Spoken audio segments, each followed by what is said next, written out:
Britain is dead. Or at least the Britain that we used to know. I'm not going to blame Labour. I'm not going to blame the Tories. It doesn't matter who's in power.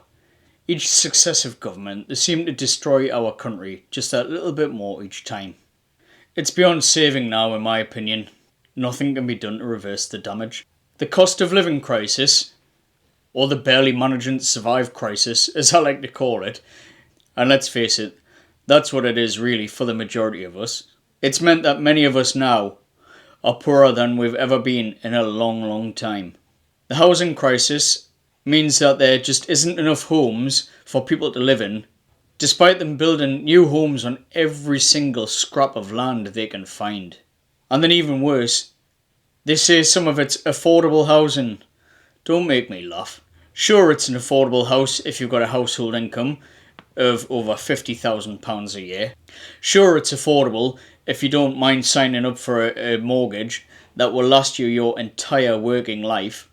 And it's only affordable if you can even afford to save up for the deposit in the first place. For some, yes, they are affordable homes. But for most of us ordinary working class folk, houses that cost £250,000, they're never going to be affordable. The NHS crisis means that you have to hope and pray that you don't become unwell at any point, as our once amazing National Health Service, that used to be envied around the world, is on its knees. No matter how much money successive governments keep throwing at it, waiting lists just keep getting longer and longer and longer, and we have to watch as more and more people die from what are essentially preventable problems. You want to make an appointment with your GP? Good luck getting that appointment anytime within the next 4 weeks. Toothache? You're going to have to deal with that one by yourself. Almost all the dental surgeries that I know of in the local area no longer take on NHS patients. While I'm lucky to still be registered as an NHS patient at a local dentist, getting an appointment, that's a totally different matter.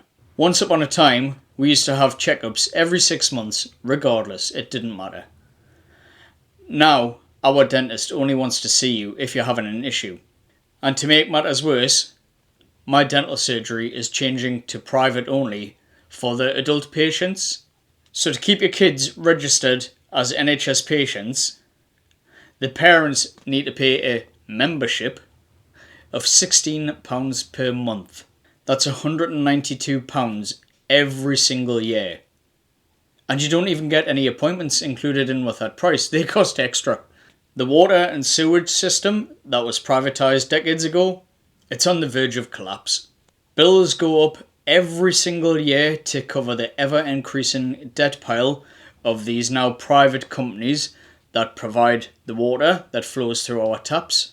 Infuriatingly, those debts, they're not run up to improve the services. The majority of the time, they're run up to increase the bonuses to the directors and to pay dividends to the shareholders. In the meantime, they're dumping more and more literal crap into our seas. Then if it happens to have a nice sunny day and you're by the beach, people are swimming in these very same seas. They eat the fish that come out of the same water. You know that old saying about we are what we eat? Just keep that in mind next time you're having a fish supper. Well, if you can afford one anyway. Lastly, the elephant in the room.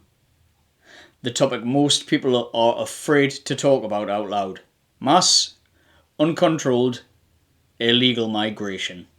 Now just to be clear, I'm not against managed migration at all. In fact, I want to become an immigrant to another country as soon as I can. I believe that we're all citizens of this planet called Earth, and we should be able to go wherever we want, whenever we want, within reason, obviously. But the key thing for me is we must be able to sustain ourselves when we get there. So to be totally against immigration in all its forms would make me the biggest hypocrite on this planet.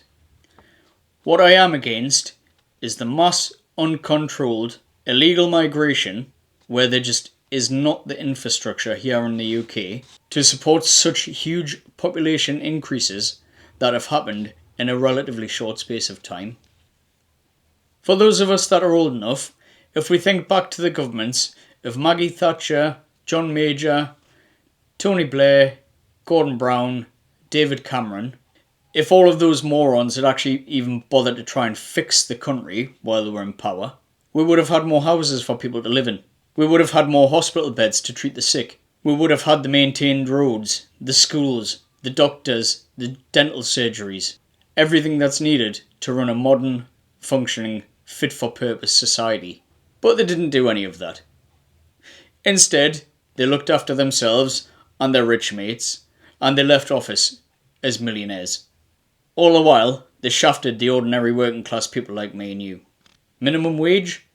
Good in theory. But in reality, all it means is how little employers can get away with paying people.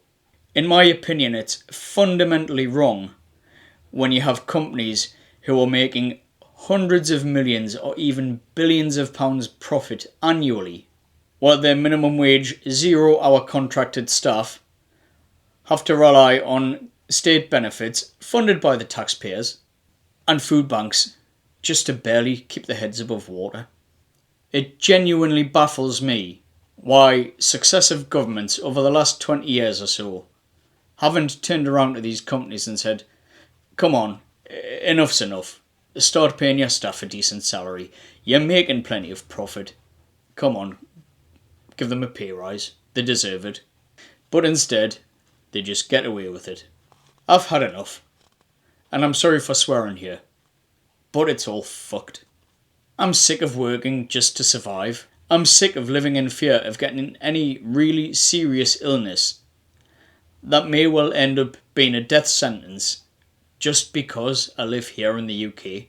An illness that could well be treated anywhere else in the world, but you're left to die here in the UK because it's cheaper to have you die than to pay for the treatment to save your life.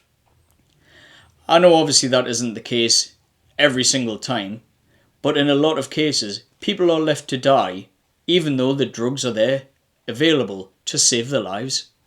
I'm sick of facing the prospect of working until I literally drop. Because successive governments keep moving the retirement goalposts because they keep wasting billions and billions of pounds on bombs and bullets to kill people thousands and thousands of miles away who've done nothing to us. Usually there's gas or oil involved.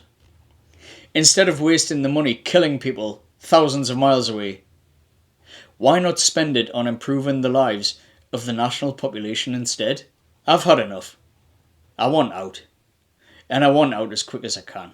If you've enjoyed this video, please do hit that like button. If you've got any comments that you want to share, please do leave them in the comment section down below. And also, I'd really appreciate it if you could hit that subscribe button and the bell icon so you'll be notified of future videos that I release. I'm Robert, by the way.